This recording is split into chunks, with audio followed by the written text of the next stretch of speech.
today in the 21st century, most people have been taught that the dinosaurs roamed the Earth 65 million years ago and mysteriously died off after a comet hit the Earth. Somehow, over millions of years, the surviving dinosaurs then evolved into the birds of today. This idea, though taught in almost every school and major university, has not been supported with evidence from history or the geologic record. It gives no explanation for the vast fossil graveyards found throughout the world, nor does it explain how many kinds of animals found in the fossil record remain alive to this day. Is there a better explanation? Is there scientific and archaeological evidence that gives a simple explanation for what happened to the dinosaurs? In this documentary, you will be given evidence that the dinosaurs have always existed with man. You will discover that ancient man frequently wrote of interactions with dinosaurs throughout recorded history, and you will see evidence to verify this. You will also be shown evidence that there could even be some dinosaurs that have survived to the present day. Finally, we will examine one of the most accurate and trusted historical records known to man, the Bible.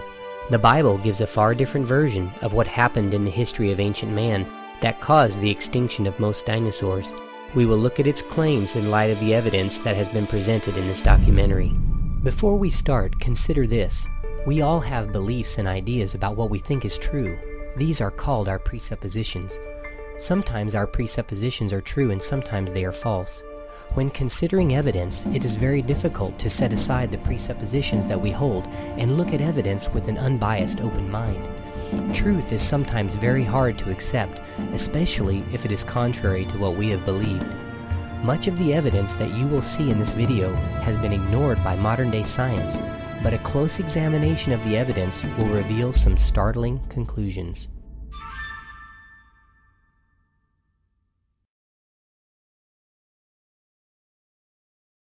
In 1841, the first use of the term Dinosauria, meaning terrible lizard, was created by the famous British anatomist and paleontologist Sir Richard Owen.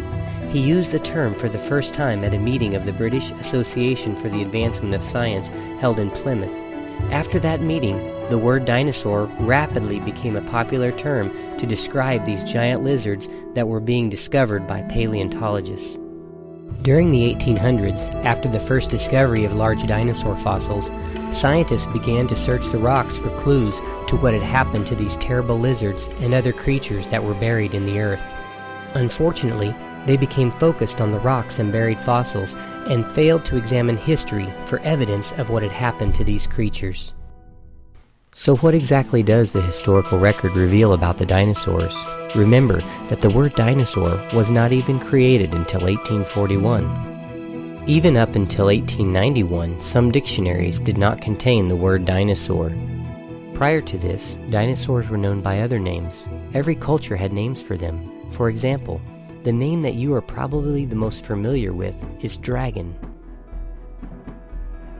Even up until 1946, the word dragon was found in dictionaries and has in its definition this telling description.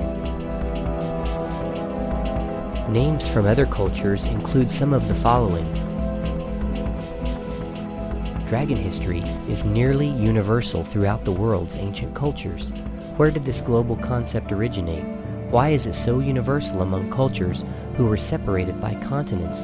How did societies throughout the world describe, record, draw, etch, sew, and carve these creatures with such uniformity if they had not been eyewitnesses of them? Let's first examine the written historical record and then move on to the physical evidence. The reports of dragons range from personal encounter reports and science papers to legendary stories like Beowulf and the Loch Ness Monster. A well-known old science book, the Historia Animalium, claims that dragons were not extinct in the 1500s, but the animals were said to be extremely rare and relatively small by then. In 1572, a scientist named Ulysses Aldrovandus carefully described a small dragon seen along a farm road in northern Italy. The rare creature was killed by the farmer when he struck it on the head with his walking stick. Aldrovandus obtained the dead body and made measurements and a drawing. He even had the animal mounted for a museum. It had a long neck, a very long tail, and a fat body. The skeletons of a number of ancient reptile-like creatures called Tanystropius have similarities to the basic description that he gave.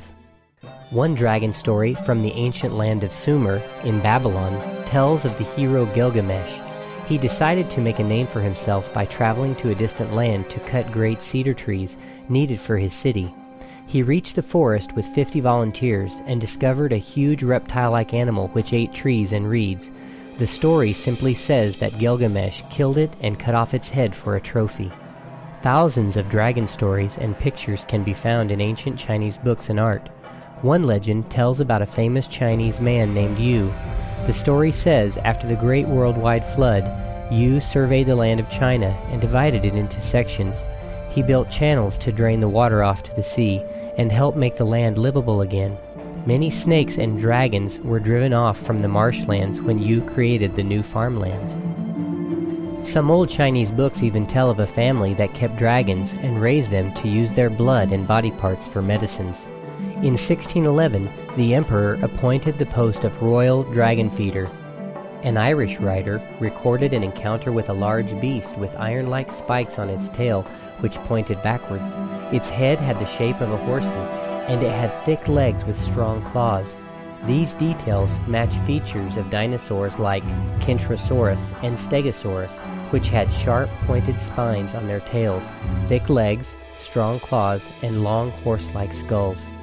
The respected Greek explorer and historian Herodotus described small flying reptiles in ancient Egypt and Arabia. These animals sound amazingly like the small pterodactyl Rhamphorhynchus. They had the same snake-like body and bat-like wings. Many had been killed near the city of Buto in Arabia. He was shown a canyon with many piles of their backbones and ribs. Herodotus said that these animals could sometimes be found in the spice groves. They were small in size and of various colors. Large numbers would sometimes gather in the frankincense trees. When workers wanted to gather the tree's valuable juices, they would use smelly smoke to drive the flying reptiles away. The well-respected Grecian philosopher Aristotle said that in his time it was common knowledge that creatures like this also existed in Ethiopia. Similar animals, 3 feet long, were also described in India by the geographer Strabo. In Pliny's book Natural History, written around 70 AD, he says, "Africa produces elephants, but it is India that produces the largest, as well as the dragon." Claudius Aelians, a Greek military writer of the 2nd century who wrote De Natura Animalium around 200 AD, in his work stated, "The Phrygian history also states that dragons are born which reach 10 paces in length." 10 paces, that's about 30 feet. The city of Neurlic in France was renamed in honor of the killing of a dragon there. This animal was reported to be bigger than an ox and had long, sharp, pointed horns on its head.